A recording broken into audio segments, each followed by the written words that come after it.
When I was a little kid, I used to dream about having a robot pal of my own. I was inspired by series like Metabots, where everybody has their own unique robot buddy. Watching the main characters interact with their robo-friend was so cool, and I could not get enough of it. I wanted my own Metabee to chill with and upgrade, and the little plastic Metabots toys were just not going to be enough. Now, imagine this little kid walking into Blockbuster, rolling up to the Gamecube aisle, and seeing this cover.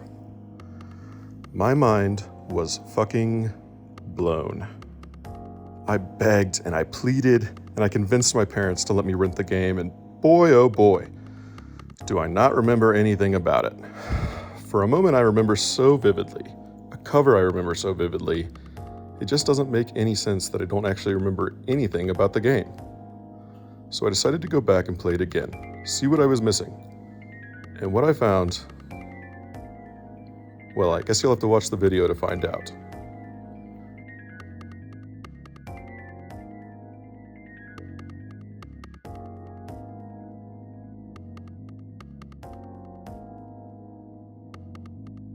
So I think we should probably go over a little backstory on the series, starting with the fact that the game is actually the fourth in the Custom Robo series.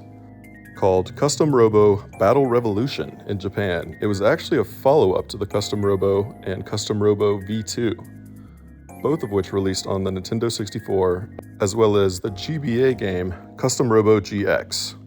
This was a fairly common practice at the time. The American market wasn't as inundated with Japanese culture like it is today. Toonami was causing an animation revolution in the West, but this revolution was still in its infancy. As far as Japanese devs were concerned, America wasn't ready for the big guns yet, or the little ones for that matter. Finally, in 2004, developer Noise decided that it was time to unleash their tiny robots on the States. The reaction was tepid, unfortunately. The first two games were received far better than this new GameCube exclusive, practically sealing the franchise's fate. There would be one more Custom Robo game released globally, but despite the DS sequel receiving better reviews from critics and fans, the series has remained dormant since 2007. As far as inspiration goes, Custom Robo pulls from just about everything that was popular at the time. Virtual On was already popularizing robot arena battlers in the arcades, but those games didn't contain customization. Rather, you would select robots from a roster, similar to a traditional fighting game. On the other hand, Armored Core dropped the arena style for mission-based sorties, along with incredible customization. The final piece of the puzzle, surprisingly, is Pokemon. Pokemon started a worldwide phenomenon, and companies everywhere were trying to figure out how to get a piece of that marketing pie. Instead of taking a more gritty, realistic approach, Noise made their robots tiny, colorful, and gave them huge, soulful anime eyes. With that, Custom Robo was born. The game begins with a black screen. A text box appears, and even though it says it's our dad, I'm pretty sure it's actually an Animal Crossing villager.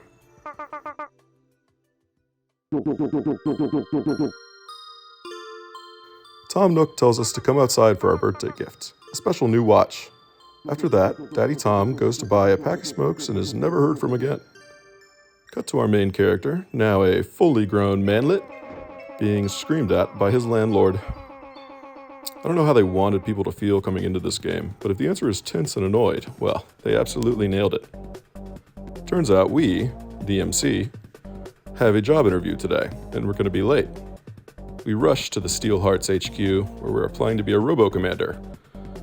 And we tell the guy interviewing us that A, we don't have a Robo, and B, we have never piloted a Robo before in our lives.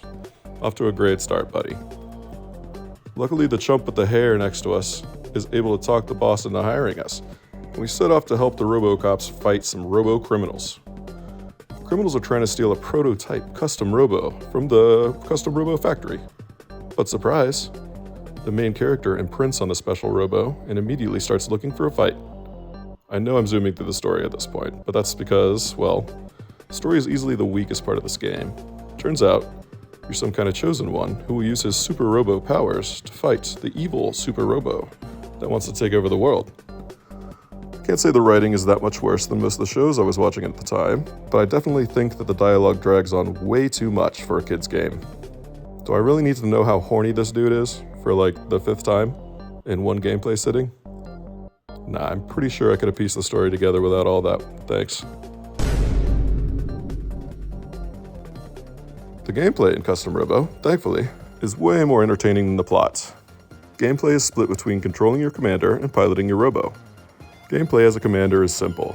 Walk around the map, talk to the next NPC to advance the story, and go to these little vending machines to pick up the new parts you earn in battles.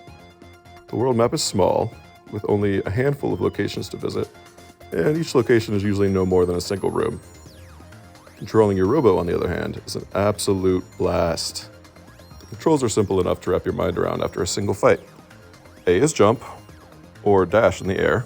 B shoots your main gun, for some reason. X is dash, essentially a melee, and the triggers fire off your pods and your rockets. Each one of these buttons can be directly equated to the different robo parts you earn in battle, meaning that when you change your gun before battle, you'll see a clear difference when you hit the B button. You gain new parts after almost every battle, meaning you can constantly mix up your style to better suit your needs, eventually creating something that's unique to you. Fighting in the Holosseum is an absolute treat. Firing your little Robo Cube out of the launcher brings me back to my Beyblade days, and it adds just enough randomness to keep things exciting without feeling unfair. It's a decently sized arena, and although it mostly takes on a futuristic wireframe aesthetic at first, the theming becomes more interesting as time goes on. You can fight your tiny robos everywhere from a European castle to the mouth of an active volcano. However, I'd be a liar if I said I didn't want just a little bit more. Fighting little robots on a European castle feels a lot less cool once you realize that it's just a 10x10 box with random smatterings of walls. Magma Hole is probably the most creative, considering it's a circular stage and the stage hazard that makes a sinking platform in the middle if you stand on it too long. And I feel like I'm nitpicking here a bit, but I wonder just how much more interesting this game would have been with more variety in its stages. When you boil it down, Custom Robo is really more of an arena fighter than anything else. And it turns out giving your arenas more of a personality is incredibly important in that style of game. I can't help but wonder how good things could have been if they'd cut out the mediocre story and focused entirely on gameplay. As you've probably noticed through the video, visuals can be a real mixed bag. On the one hand, you have these incredible little toyetic designs for the robos that do an incredible job of communicating what the robo is good at. The main character's robo, Ray, looks like a Gundam wing with Mega Man eyes. And what do you know? He's got an extra boost in the air. The crazy metal gorilla type guys can take some serious hits before they go into a stun state, and have a lot more health to boot. Feels like something you would see on a Saturday morning cartoon, which is exactly what I want from the series. On the other hand, well, you guys remember How to Draw Manga? The resemblance is uncanny, honestly. So, should you play Custom Robo in 2023? Well, I think that depends on a lot of factors. How much does story matter to you in your games? Because you're not going to get a lot of that here. The gameplay is fun and frantic, but being locked into an arena in 1v1 or 2v2 fights means that you just can't have as much variety in gameplay. The fights kind of get old sooner rather than later. The customization is really the standout piece of the puzzle. I mean, it's in the name. But customizing your tiny robo or your far bigger mech suit isn't exactly a new idea. That doesn't mean that Custom Robo is bad or worthless. Far from it. It's a fantastic entry point into what has been, and still is, an incredibly niche and complicated subgenre. It really kickstarted my love of robots into overdrive, and I think back on Custom Robo fondly, quite often. If you ask me, any game that can turn someone from a normie to a mecha enjoyer is A-OK in my book. Thanks for watching.